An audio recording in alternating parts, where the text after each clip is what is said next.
Allez, c'est déjà venu le moment de vous raconter le conseil municipal d'hier soir. Ouais, aujourd'hui je m'y prends dans la foulée, donc c'était le conseil municipal du 4 avril.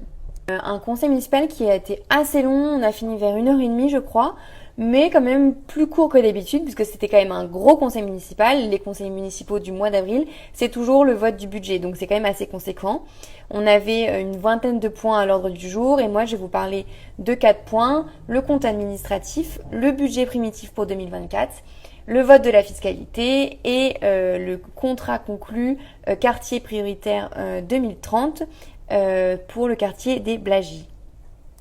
Alors le premier point, le compte administratif 2023. Alors qu'est-ce que c'est? Tout simplement, c'est le résultat comptable de l'année 2023 que nous devons voter et donc qui présente l'ensemble des dépenses qui ont été réalisées par la ville en 2023 et l'ensemble des recettes.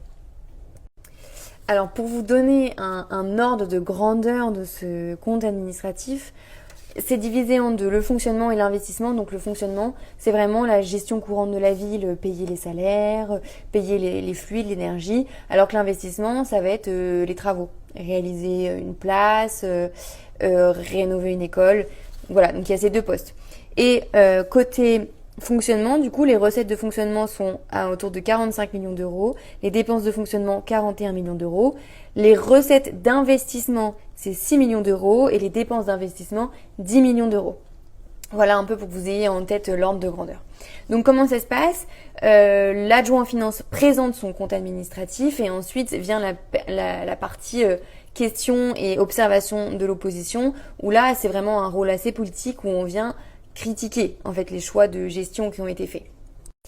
Et moi, du coup, qu'est-ce que j'ai dit dans le cadre de cette délibération? J'ai fait remarquer que les recettes de la ville en fonctionnement explosent, puisqu'on a eu une augmentation de la taxe foncière, mais que ces recettes de fonctionnement ne correspondent pas à de plus grandes dépenses de fonctionnement. Donc ça veut dire que la ville prend plus d'argent, a plus d'argent dans ses poches, mais on ne dépense pas plus pour les services publics rendus aux Fontenaisiens. Donc moi c'est vraiment ce que j'ai un peu démontré dans toute mon intervention.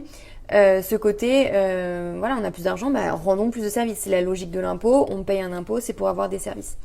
Et j'avais pris notamment l'exemple de l'éducation, où les dépenses sur l'éducation baissent, alors que les recettes augmentent parce que les familles payent plus, les tarifs municipaux ont été augmentés, donc les familles payent plus. Donc on a vraiment cette logique de double peine qui est assez injuste.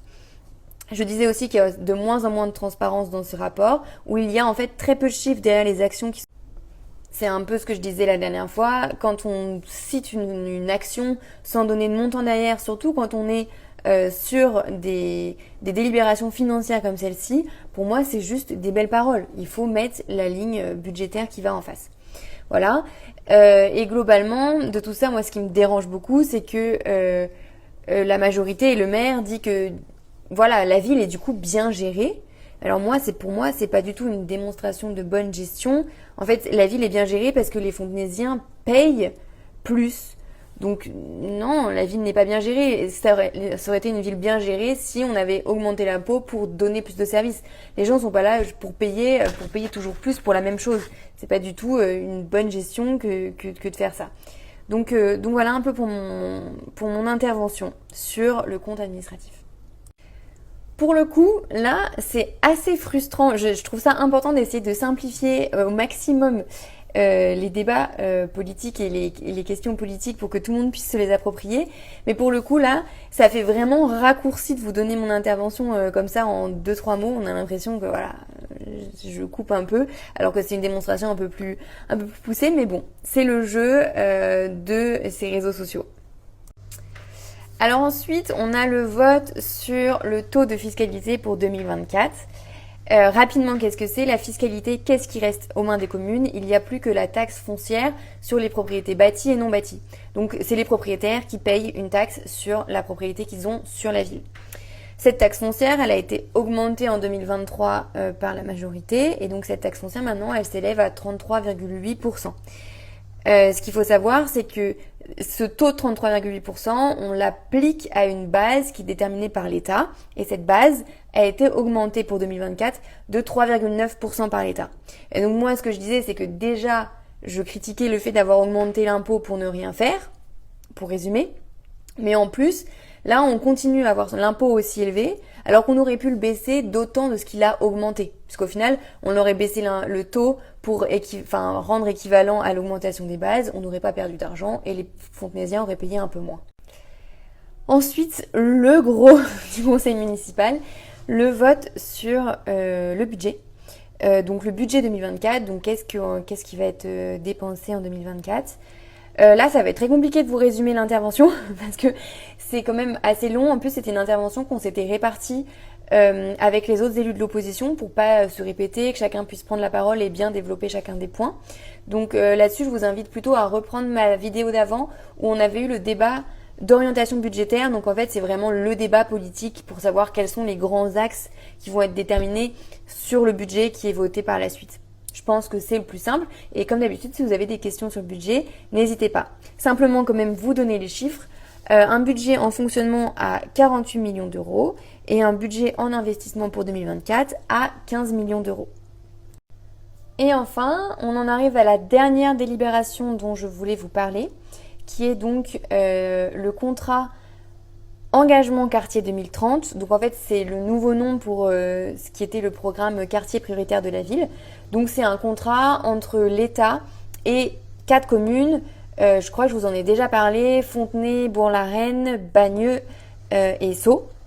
Donc pour le quartier des Blagies. L'idée, c'est que l'État mette plus de moyens en commun avec les villes pour aider un quartier qui est un peu plus qui a plus de difficultés et en gros ces quartiers sont déterminés sur des critères de pauvreté. Donc vraiment l'idée voilà, c'est de cumuler plus de moyens pour un meilleur développement et pour répondre un peu aux besoins des habitants et qui sont sur ce quartier-là. Donc c'est plutôt une très bonne nouvelle pour le quartier, la signature de ce contrat. Bon, c'est dommage qu'il ait fallu attendre si longtemps pour que l'État veuille bien réinvestir dans le quartier des Blagies.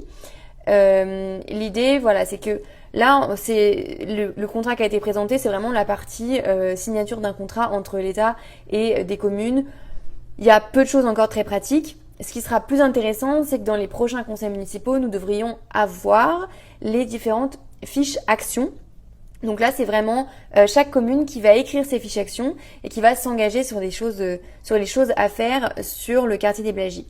Donc si vous êtes habitant des Blagies, soyez hyper attentifs à ce sujet pour pouvoir apporter votre avis dans la construction de ce contrat pour que voilà, ce soit vraiment fait sur mesure. C'est le but, c'est que ce soit fait aussi en concertation avec les habitants.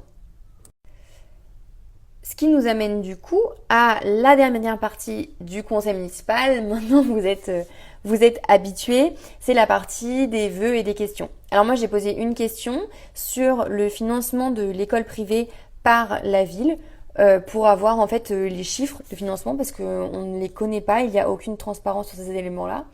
Donc voilà, je vais réécrire à la ville pour appuyer ma demande et avoir l'ensemble des éléments puisqu'on ne les a pas obtenus en conseil municipal.